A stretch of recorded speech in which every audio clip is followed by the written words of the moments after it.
Let's talk Tanya for the 22nd day of the first Adar. In today's Tanya, we're going to study chapter 31, and we're still in the middle of the larger topic, which is simcha, which is joy. In chapter 26, the Alter Rebbe introduced us to the imperative to constantly be in a state of positive emotions, inasmuch that the simcha, the positive emotions, is the energy that fuels our battle against our instincts, our animalistic side, our animal soul. However, we couldn't get right away to simcha, right away to talking about joy, because first we had to deal with some impediments to joy. And very specifically, two general impediments. The first one is atzvos, negative emotions, that get in the way of us being able to experience simcha, positive emotions. And that was chapters 26, 27, and 28. We dealt with that.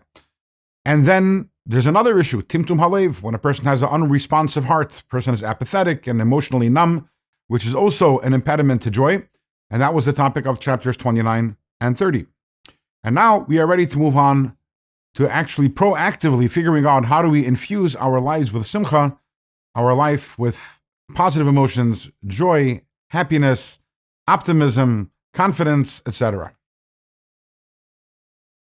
Now, the problem is that in the last two chapters, when we're talking about the antidote for timtum halev, for when a person has emotional unresponsiveness, so the antidote to that, the way to deal with that, the Alter Rebbe said, was mevachenle, was by crushing the ego. And that's what we've been engaged in the last two chapters, is crushing the ego.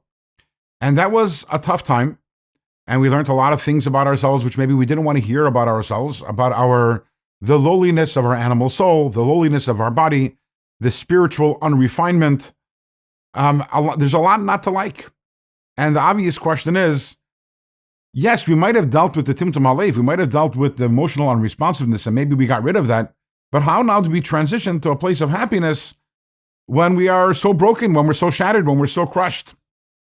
And in this chapter, in chapter 31, the Alter Rebbe is going to tell us the key to happiness is switching identification. It's not by negating what we learned in the last two chapters. Everything we learned in the last two chapters is 100% true. Everything we learned about our lowliness, our coarseness, our spiritual unrefinement, our distance from Hashem, all of these things are true. But those are true only regarding our animal soul. So if we are self-centered and focused and identifying with the animal soul, then we'll be miserable if we're to take a moment to think about what that means about ourselves. But there's another part to ourselves. There's an neshama. There is that godly soul.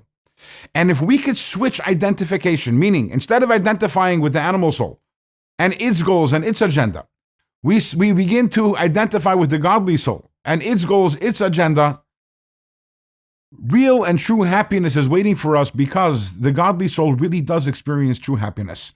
And we're able to tap into that happiness and experience that joy of the godly soul. What is the joy of the godly soul? Well, the godly soul takes pleasure and delight in connecting to God, and that happens through learning Torah and doing mitzvahs. Every time we do a mitzvah, every single time we learn Torah, every single time we daven, our godly soul is experiencing this tremendous joy, this tremendous delight. And the question is, can we take time to think about this joy and experience it with the godly soul? So it's just a matter of switching allegiances.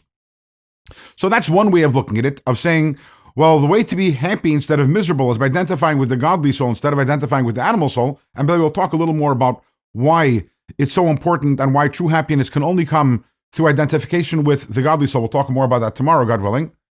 So it's not only we're switching allegiances, the Alter Rebbe actually tells us we can actually leverage our knowledge about the animal soul in order to arrive at a greater joy with the godly soul. How is that? And the Alter Rebbe gives a parable. He says, imagine you have a prince, the crown prince, and was taken into captivity and is being held in captivity hostage by the enemy. And this prince is being held in a dungeon, which is filthy. And over there, in addition to everything else, the prince is also being forced to do harsh labor. And then the day comes and the prince somehow is released and is returned to his father, the king. Can you imagine the joy of the prince?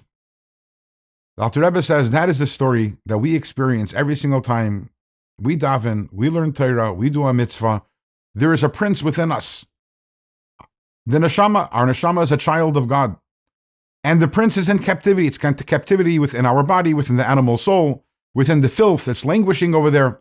But then comes a time a person learns a little Torah, a person davens, a person does a mitzvah.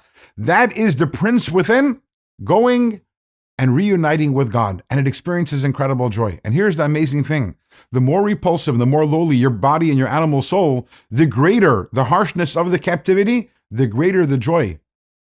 When the prince returns to its father, when the neshama is reunited with God and learning Torah and doing a mitzvah. So actually we're able to say, wow, the lowlier I am, the lowlier I am in terms of my animal soul and my body, the greater the joy that I'll experience when I do a mitzvah. And Dr. Rebbe continues and says, just adds one more point. Yes, we discussed the lowliness of the animal soul, and we discussed the lowliness of the body. But who created that? Whose fault is that? You didn't create yourself. God created you.